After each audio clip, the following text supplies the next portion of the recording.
सभी को मालूम हो कि बाल्को इंदिरा मार्केट एरिया में G9 का आवासीय प्रोजेक्ट बन रहा है और जिस क्षेत्र में आवासीय प्रोजेक्ट बन रहा है वहाँ पे लगभग 440 पेड़ हैं। ये जिला प्रशासन और बाल्को के मिलीभगत से इसको सबसे पहले तो यहाँ पे इसको अनुमति मिला कि पेड़ को हटाना है करके।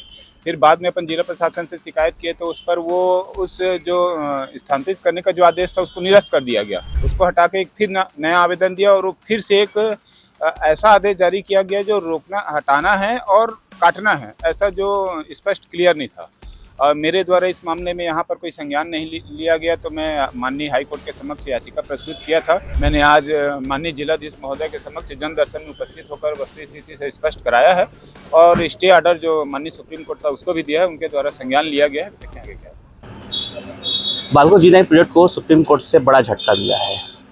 सुप्रीम कोर्ट ने बाल्को की जो पेड़ कटाई और जो ट्रांसफर की बात आई थी उस पर फिलहाल रोक लगा दी है। इस मामले की याचिकाकर्ता हमारे साथ मौजूद हैं अब्दुल नफीस जी। उनसे ही समझते हैं क्या है पूरा मामला और किस प्रकार की रोक लगी है। क्या पूरा मामला G9 प्रोजेक्ट को किस तरह शिकायत थी आपकी और क्या टोटल निर्णय है? ये सभी को मालूम हो कि बाल्को इंदिरा मार्केट एरिया में G9 का आवासीय प्रोजेक्ट बन रहा है और जिस क्षेत्र में आवासीय प्रोजेक्ट बन रहा है वहाँ पे लगभग 440 पेड़ हैं, जो धार्मिक पेड़ भी है, पीपल हैं, बरगद, इस तरह फलदार जो दशकों पुराने हैं, कोई 10 साल, 20 साल, 30 साल पुराने पेड़ हैं।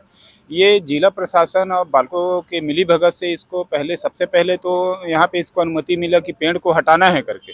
फिर बाद में अपन जिला प्रशासन से शिकायत किए तो उस पर उस जो स्थानांतरित करने का जो आदेश था उसको निरस्त कर दिया गया। बाद में फिर कहाँ से ये खसरा नंबर को हटाते हुए जो खसरा नंबर वो छोटे झाड़ का जंगल है उस निर्माणाधीन क्षेत्र में, उसको हटा के एक फिर नया आवेदन दिया और फिर से एक ऐसा आदेश जारी किया गया जो हटाना है और काटना है, ऐसा जो स्पष्ट क्लियर नहीं था।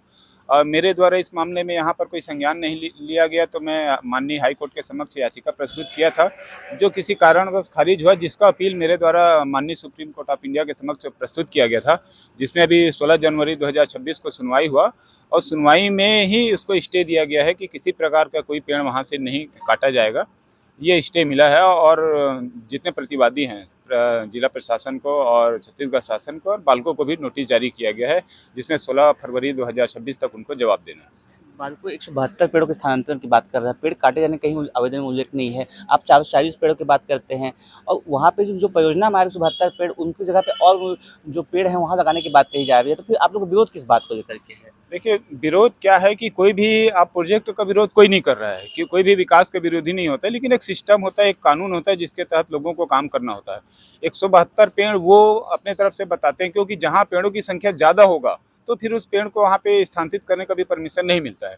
440 पेड़ मैंने स्वयं गिना है, जिसका वीडियोग्राफी किया गया है मेरे द्वारा, और स्थानीय जो पार्षद हैं वो भी लगभग 440 पेड़ 400 के लगभग पेड़ों पर वो नंबरिंग किए हुए हैं, जो वहाँ पे मौके में है, जिसको रातों रात अभी तो मौके में जा करके देखेंगे तो जो निर्माणाधीन क्षेत्र है उसके चारों तरफ करीब 25 फीट टीना का उसको घेरा कर दिया गया, जो बाहर से दिखता नहीं है, और उसके आड़ में अंदर में पेड़ों की कटाई की जा रही है।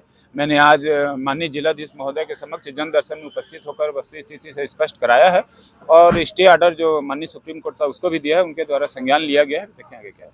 बाल्को पे पहले पेड़ कटाई के आरोप लगते हैं, तो क्या आशंका है कि आप लोगों के इस बीच में बाल्को पेड़ काट भी सकता है क्या? देखिए, बाल्को का एक नीति रहा है, वो आवेदन देने के बाद अपना काम चालू कर देता है। यहाँ भी यही हुआ है कि वो बहुत सारे पेड़ को तो जमींदोज कर चुका है, बुलडोजर से उसको वहीं खोद के वहीं गाड़ दिया गया है। 440 पेड़ मैं स्वयं गिरा हूँ, लगभग 400 पेड़ वहाँ के स्थानीय पार्षद के द्वारा नंबरिंग किया गया। अभी मौके में जाके देखेंगे तो मुश्किल से 100-150 पेड़ बचेंगे, सारे पेड़ वो बिना अनुमति के वो काट चुका है।